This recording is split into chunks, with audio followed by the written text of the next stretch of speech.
Hello বন্ধুরা, আজকে আমি সালতের আচার করব। তার জন্য এখানে আমি সালতাটা ভালো করে ছুলে কেটে সিদ্ধ করে নিয়েছি।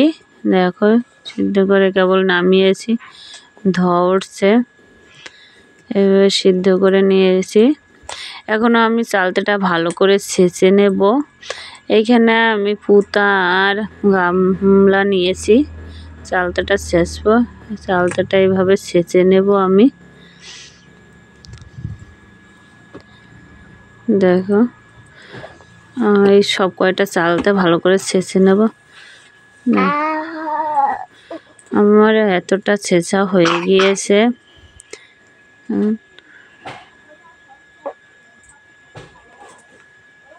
প্রত্যেকটা আমি এইভাবে সব কয়টা চালতে ছেঁচে নিলাম।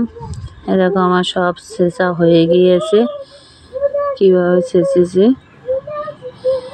এভাবেই ছেঁচে নিতে হবে।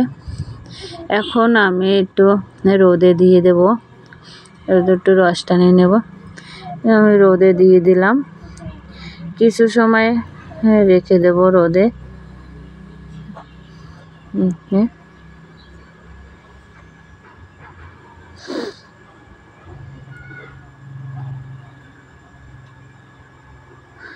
আমি রোদে থেকে নিয়ে চলে এসেছি। এখন আমি আচারটা বানিয়ে নেব।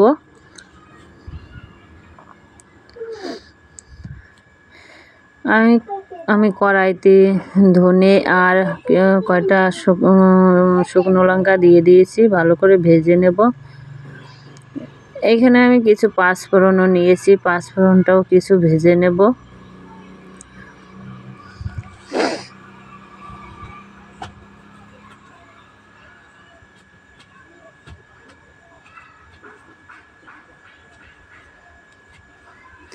আমার পাঁচফোড়নটা ভাজা হয়ে গিয়েছে।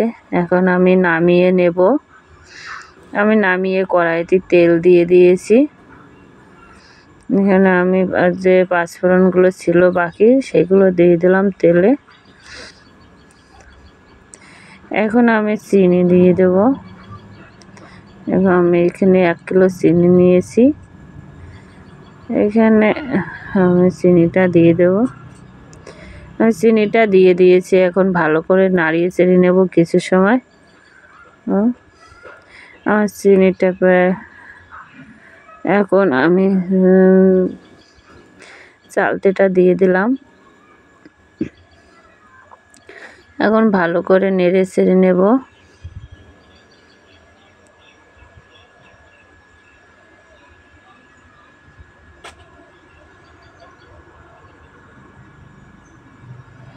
এভাবে ভালো করে নেড়ে চেড়ে আমি মিশিয়ে নেব চিনির সঙ্গে চালতাটা।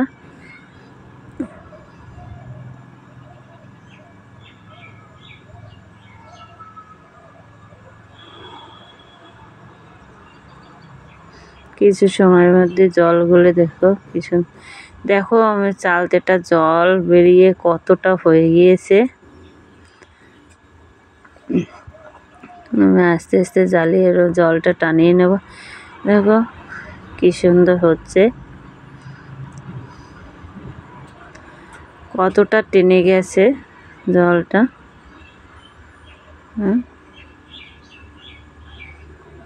আমার চালতার আচারটা হয়ে গিয়েছে। দেখো, আমি নামিয়ে নিয়েছি। এখন আমি মশলাটা দিয়ে দেব। পাঁচফোড়ন, ধনে, লঙ্কা দিয়ে দিলাম। এখন ভালো করে নাড়িয়ে চেড়ে মিশিয়ে নেব।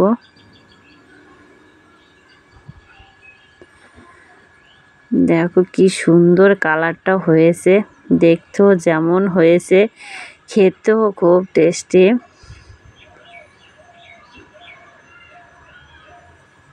কি সুন্দর হয়েছে।